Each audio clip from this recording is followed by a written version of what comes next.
A woman found dead in a remote Norwegian valley. Her face burned beyond recognition. Her body surrounded by sleeping pills, gasoline, and strange objects. No ID, no missing persons report, no past. More than 50 years later, we still don't know who she was, or who wanted her gone. This is the story of the Isdal Woman, one of Europe's most haunting cold cases. Welcome to Whispers in the Fog. This channel dives deep into the world's most chilling unsolved mysteries, the cases that remain unanswered, unclosed, and unforgettable. Today I take you to the icy hills outside Bergen, Norway, to a case wrapped in silence, secrets, and speculation.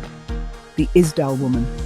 It was the afternoon of November 29th, 1970. A father and his two young daughters were hiking through a rocky section of Isdalen, known by locals as Death Valley, due to a history of suicides and eerie accidents. Behind a pile of jagged rocks, they spotted something strange. It was a human body, lying on its back. The hands were curled upward, like a last desperate shield. The face was almost entirely destroyed by fire.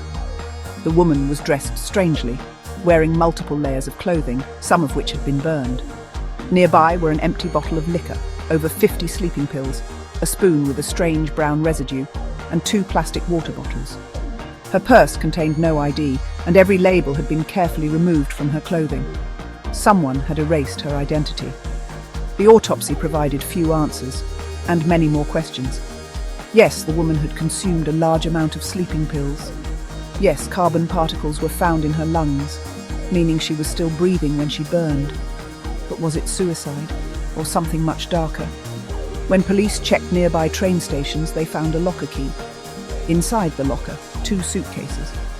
The contents were chilling.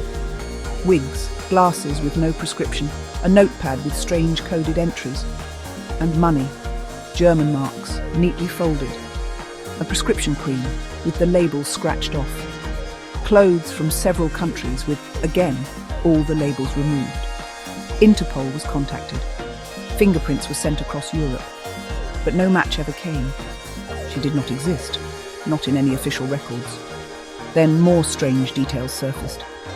Hotel clerks across Norway remembered her. She had checked in under at least 8 different names. Sometimes she had long black hair. Other times, short and blonde, always a wig. She spoke multiple languages: German, French, English, possibly Flemish.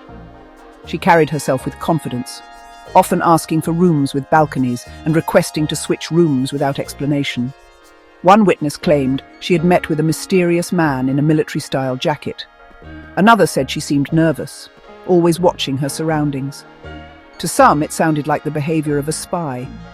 To others, the actions of someone hiding from something, or someone. Soon, theories multiplied. Some believe she had carefully planned to end her life far from home, erasing her past as an act of control. Others suggest she was murdered and the scene staged to look like suicide. The strange objects, missing labels, and burned face suggest someone wanted her unrecognizable. Then there's the spy theory.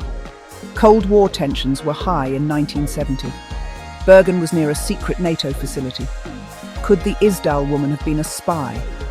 Her fake identities, international movements, and coded notes, they all fit. One former detective claimed, "We were told not to dig too deep, to let it go." But why? In 2016, Norwegian authorities reopened the case. New forensic methods were applied. Her teeth suggested she grew up in Central Europe, possibly Germany or France. DNA analysis revealed she had European ancestry. But still, no match, no family, no real name. In 2018, a 3D reconstruction of her face was released to the public. It brought renewed attention, but no breakthroughs. Her grave, marked only as Unknown Woman, still draws visitors today. The Isdal Woman has become a symbol, not just of mystery, but of loss. A woman with no past. A death with no answer.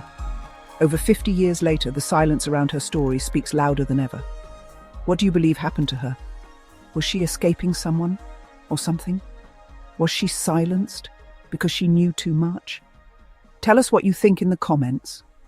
And if you're drawn to cold cases, vanishing identities, and the shadows that history tries to forget, subscribe to Whispers in the Fog. More mysteries await. Until next time, stay curious and stay cautious.